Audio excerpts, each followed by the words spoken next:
Ladies and gentlemen, brothers, sisters, friends, and strangers, gather close, because this is not just a story about one family in Texas. No, this is the tale of love, of bonds forged in the heart, and of storms that threaten to tear them apart. This is about the battlefield of ideas, and the quiet casualties of our times, the moments between mother and daughter, the laughter between siblings, the dinners, the phone calls, all strained under the weight of something far bigger than any one of us. We begin in Flower Mound, Texas, a place where the sunsets are warm, the neighborhoods are quiet, and where Haley Pop grew up in the embrace of her mother's unwavering love. Haley was 44 now, grown, wise, and seasoned by life, but still that same daughter who could always call home and hear the familiar comfort in her mother's voice. Her mom, Mary Lou, her rock. Her father, Bob Kultgen, a steady presence.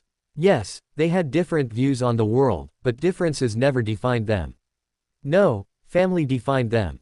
They could spar gently over politics one day and share pie and laughter the next. They could disagree, and yet, still love. But the year was 2016.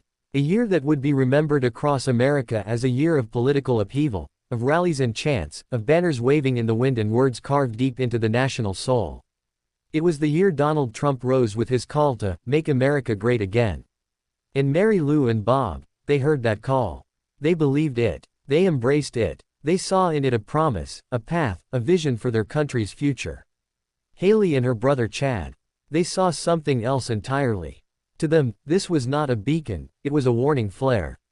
And thus, the invisible line in the sand was drawn, right through the center of a family. At first, it was just conversations that became tense. Friendly debates that grew sharper, more heated. But the undercurrent was always love. They still believed, deep down, they could bridge the gap. Then came the pandemic. The world slowed down, but tempers, they sped up. Fear, frustration, isolation, all of it poured gasoline on the already simmering fire. Every phone call turned into a battle. Every visit risked becoming a skirmish. What was once, "How's your day, Mom?" became, "Did you see what they said on the news?" What was once, "How's your health?" became, "You just don't understand what's happening." And then came the silence.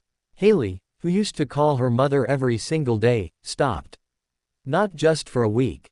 Not just for a month. Sometimes months passed before their voices met again. The bond that had weathered storms before now felt frayed, thin, in danger of snapping. Chad, too, found himself at odds with the parents who raised him. Once open lines of communication were blocked, literally. Social media, that modern town square, became another battleground, and so they shut the gates, unfollowed, unfriended, cut off the noise, but with it, cut off the connection. And yet, underneath the politics, underneath the arguments, there was still something burning, not rage, but love. Even as walls went up, memories remained. Birthdays remembered. Holidays that still pulled them into the same room, even if words were careful, even if smiles were tight. For this was still family.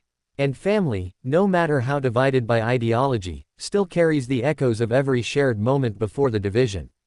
Every scraped knee comforted, every graduation cheered, every Christmas morning smile. Haley remembered her mother's voice on her wedding day. Mary Lou remembered holding Haley in her arms for the first time. Yes, the political landscape had become a minefield, but somewhere, beneath it all, the roots still ran deep. Friends, what you're hearing is not just about one mother, one daughter, one father, and one son. This is about America itself. Because in kitchens and living rooms all across this land, similar stories are playing out.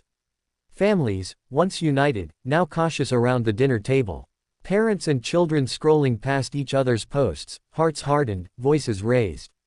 But I tell you this, love is stubborn. Love fights back. Love, real love, has the strength to climb over the walls we build in our anger. Haley and her mom, they may have drifted. They may have lost months to silence. But the story is not over. It never is when love is still in the room. And if they can find their way back, if they can learn to speak again without swords in their words, then maybe there's hope for all of us.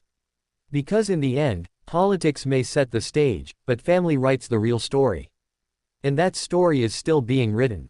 Even now, even today, even with the distance, even with the hurt. Because deep down, both sides still remember what matters. And that is something worth fighting for.